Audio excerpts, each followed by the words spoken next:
What's up guys, welcome back to the video. आज की video का टाइटल है Nepal going in FATF grey list. Can India save Nepal? क्या India बचा पाएगा नेपाल को ग्रे लिस्ट में जाने से? और भैया मुझे लग रहा है कि चाइना और इनकी दोस्ती और बढ़ती जा रही है, तो उस वजह से भी कुछ इंपैक्ट हो सकता है। वर्ल्ड अफेयर्स चैनल की वीडियो है, प्रशांत धवन सर पूरा मामला बताएंगे, तो देखते हैं वीडियो। और चैनल पर तो प्लीज सब्सक्राइब वीडियो कर दें, लाइक 1 2 3 लेट्स गो।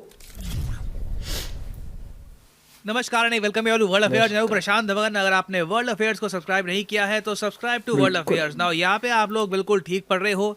नेपाल बहुत ही जल्द हो सकता है आपको FATF की ग्रे लिस्ट में दिखे, वही ग्रे लिस्ट जहां पर लंबे समय तक पाकिस्तान एक मेंबर था, जिसकी वजह से पाकिस्तान की ही रिपोर्ट्स ने क्लेम किया है कि पाकिस्तान की इकोनॉमी को $30 बिलियन से भी ऊपर का नुकसान हुआ है। और वैसे अगर हम देखें तो नेपाल रिसेंटली बहुत न्यूज में रहा है। यहाँ पर आप देख पाएंगे ये है नेपाल देश।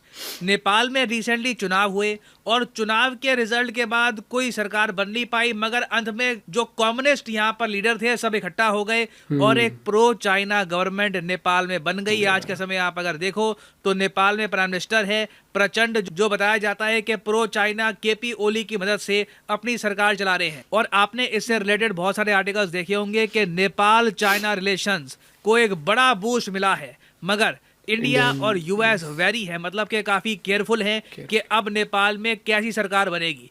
तो जैसे ही नेपाल में चुनाव कंप्लीट होते हैं और एक प्रो चाइना रिजीम आ जाती है काठमांडू में, FATF का इशू अब नेपाल के सामने खड़ा हो चुका है। और यहाँ पे आप देख पाओगे global anti terror body FATF में grey list Nepal for money laundering. ये हो सकता है कि आपको फरवरी महीने में ही दिख जाए इससे रिलेटेड कुछ डेवलपमेंट। और ये नेपाल की इकोनॉमी के लिए एक बहुत ही बड़ा शॉक होगा। नेपाल की इकोनॉमी शायद इस झटके से रिकवर ना कर पाए बहुत लंबे समय तक ना। ऑब्वियसली आप यहाँ पर पूछोगे मगर नेपाल ने क्या गलत किया है? नेपाल में कौन सी टेररिस्ट की फाइनेंसिंग होती है? नेपाल में कौन सा यहाँ पर इशू है?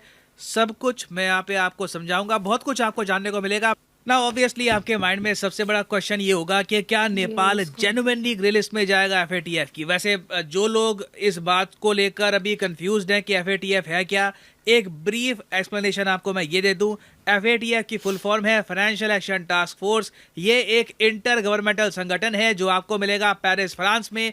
बना था ये 1989 में और फिर 2001 के आसपास इस ग्रुप ने आतंकवाद पर भी फोकस करना स्टार्ट कर दिया। और तब से हम देख रहे हैं कि इस ग्रुप की 2 लिस्ट तैयार हो चुकी है, एक ग्रे लिस्ट एक ब्लैक लिस्ट। जो भी देश है जहां पर गलत तरीके से आप काले धन को कन्वर्ट कर सकते हो सफेद धन में, और साथ ही साथ वो पैसा आतंकवादी भी इस्तेमाल कर पा रहे हैं, उन कंट्रीज को पनिश करने का, दंडित करने का काम करता है FATF। और इनका दंड देने का तरीका ये है कि या तो ये एक देश को डालते हैं ब्लैक लिस्ट में या डालते हैं ग्रे लिस्ट में। ब्लैक लिस्ट में सैंक्शंस बहुत जरा कड़े होते हैं, देश को होता है काफी नुकसान। ग्रे लिस्ट में सैंक्शंस थोड़े से लाइट होते हैं।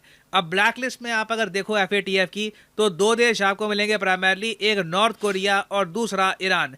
ग्रे लिस्ट की अगर हम बात करें तो ये सब देश आपको मिलेंगे FATF की ग्रे लिस्ट में। पाकिस्तान आप सबको पता होगा अब FATF की ग्रे लिस्ट में नहीं रहा। कोइंसिडेंस आप कह लीजिए कि जैसे ही पाकिस्तान में इमरान खान हटे, शहबाज शरीफ पावर में आए, अचानक से FATF की मीटिंग होती है। वो कहते हैं कि everything is okay in Pakistan, और पाकिस्तान FATF की ग्रे लिस्ट से बाहर निकल जाता है। मगर यहाँ पे आप देखोगे कि आज भी नेटो मेंबर तुर्की, जी हाँ, टर्की का जो ऑफिशियल नाम है ये चेंज हो चुका है।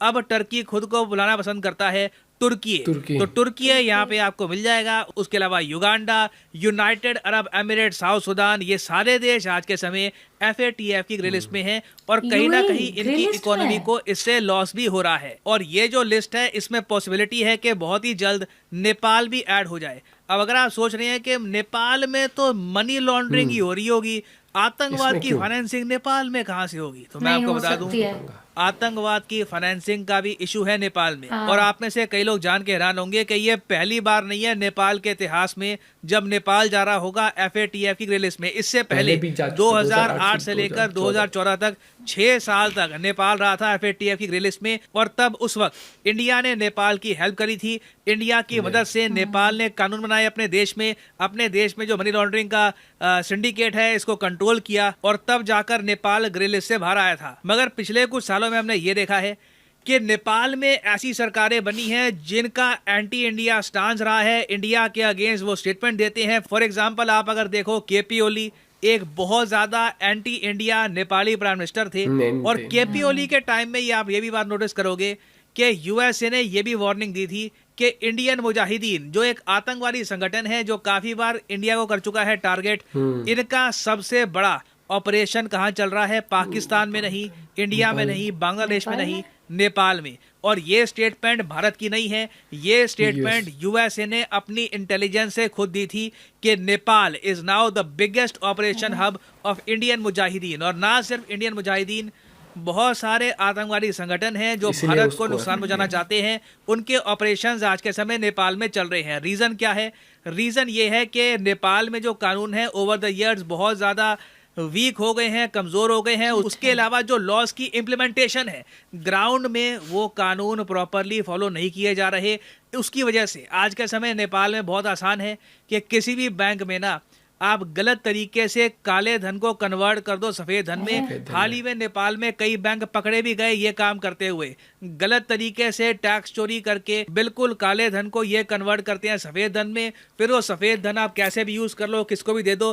काफी बार ये सफेद धन आतंकवादी संगठन अपने लोगों को फाइनेंस करने के लिए भी करते हैं। तो इसलिए नेपाल की एंट्री मैं कहूंगा FATF में ऑलमोस्ट 80% कन्फर्म है। 20% कुछ पता नहीं होता, लास्ट मोमेंट पर कुछ एक इशू निकल जाए, यू नेवर नो। मगर 80% मैं कहूंगा कि चांसेस हैं कि नेपाल FATF की ग्रे लिस्ट में आ जाएगा। और अगर आप ये सोच रहे हैं कि ठीक है नेपाल भी पाकिस्तान की तरह कुछ कानून पास कर लेगा और बच जाएगा, देखो बाद का तो मुझे पता नहीं, मगर एक बार को नेपाल इस लिस्ट की शक्ल देख लेगा। क्योंकि इस लिस्ट में ना अभी जो रिसेंट मीटिंग होने वाली है FATF की, वहां पर नेपाल की जो December 15 की परफॉर्मेंस है उसके हिसाब से जज किया जाएगा कि ये ग्रे लिस्ट में जाएंगे या नहीं जाएंगे। तो अगर मान लो कल सुबह उठ के सारे नेपाल के लीडर पार्लियामेंट में जाकर कानून पास करना स्टार्ट कर देते हैं, तब भी कुछ इसका असर होगा नहीं। क्योंकि FATF कहेगा कि December 15 तक जो आपकी परफॉर्मेंस थी उसके हिसाब से हम डिसाइड करेंगे कि आप FATF की ग्रे लिस्ट में जाओगे या फिर नहीं।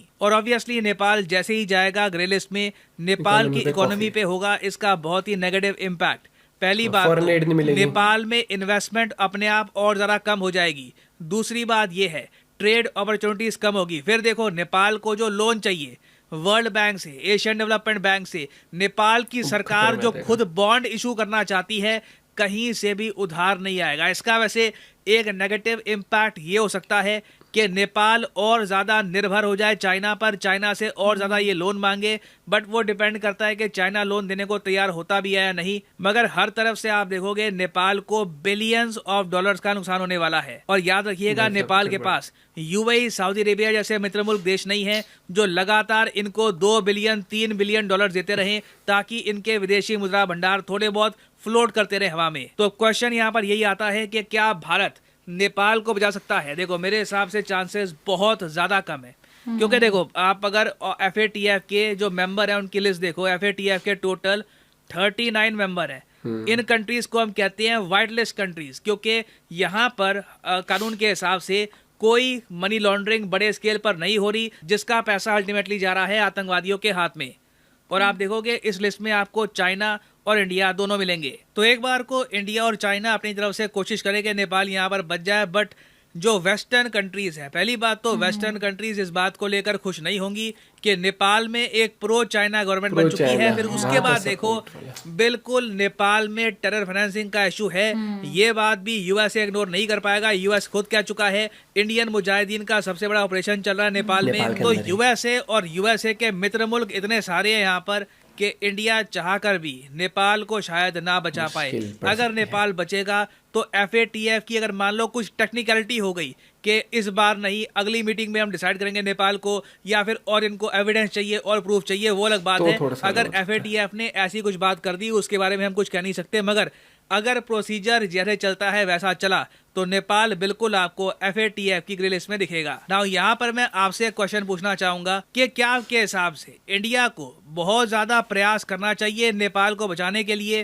फ्रॉम FATF ग्रे लिस्ट, या फिर आप मानती है कि नहीं नेपाल में आज के समय कम्युनिस्ट इतने ज़्यादा पावर में आ चुके हैं कि नेपाल को अगर हम हेल्प भी करेंगे तब भी नेपाल एंटी इंडिया रहेगा? लिखिएगा इसके बारे में कमेंट सेक्शन में। मैं जेन्युइनली जानना चाहूंगा आपका ओपिनियन। और इसी नोट भाई बहुत तगड़ा इफेक्ट पड़ेगा उनकी इकोनॉमी के ऊपर, क्योंकि बाहर से जो भी रेमिटेंस आती है, फॉरेन एड आती है, कोई इन्वेस्टमेंट्स आती हैं या कोई कंपनीज आके स्टैब्लिश करना चाहती हैं, या अभी कोई भी इंपोर्ट भी होना होता है तो इंपोर्ट एक्सपोर्ट पे फर्क पड़ता है। कोई भी कंट्री कोई भी कंपनी भी अपना इंटरेस्ट तभी दिखाती है कंपनी जब आपको लगे कि वो कंट्री सेफ है और सही तरीके से काम करती है। अब मनी लॉन्ड्रिंग का केस आ गया, ब्लैक मनी को व्हाइट करने वाला सीन हो गया, प्लस इंडियन मुजाहिदीन की बात अगर उन्होंने रख दी है, प्रशांत सर ने बताया वो चीज, तो ये काफी चिंता वाली बात होती है। और कोई भी कंट्री उस कंट्री में जाके अपना बिजनेस स्टैब्लिश नहीं करना चाहिए जहां पर टेरर को फाइनेंसिंग होती है, क्योंकि उसमें उसकी सिचुएशन सिक्योरिटी ही डावाडोल सी रहती है। और अभी प्रो चाइना गवर्नमेंट आई है तो और बड़ा तगड़ा लेवल पर पंगा चल रहा है।